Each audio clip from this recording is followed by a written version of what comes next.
ಇನ್ನು ಕೇಂದ್ರ ಸಚಿವ ಸೋಮಣ್ಣ ಅವರು ಕೂಡ ಇದೇ ವಿಚಾರಕ್ಕೆ ಸಂಬಂಧಪಟ್ಟಂತೆ ಮಾತನಾಡ್ತಾ ಭೈರತಿ ಬಸವರಾಜ್ ಆರೋಪಿ ಹೊರತು ಅಪರಾಧಿ ಅಲ್ಲ. ಬರೀ ಆರೋಪ ಬಂದಿದೆ ಅವರ ಮೇಲೆ, ಅಪರಾಧಿ ಅಲ್ಲ.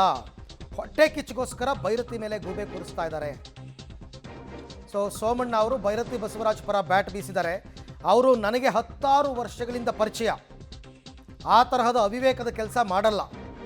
ಇದು ಸುಳ್ಳು ಕೇಸು, ನೋಡಿ ನಿರ್ದೋಷಿಯಾಗಿ ಅವ್ರು ಹೊರಗೆ ಬರ್ತಾರೆ, ಆ ವಿಶ್ವಾಸ ನನಗಿದೆ ಅಂತ ಕೇಂದ್ರ ಸಚಿವ ಸೋಮಣ್ಣ ಅವರು ಭೈರತಿ ಬಸವರಾಜ್ ಪರವಾಗಿ ಮಾತನಾಡಿದ್ದಾರೆ.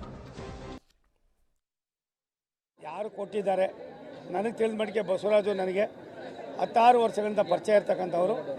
ಅವ್ರು ಆ ಥರದ ಅವಿವೇಕದ ಕೆಲಸವನ್ನು ಮಾಡ್ತಕ್ಕಂಥವ್ರಲ್ಲ.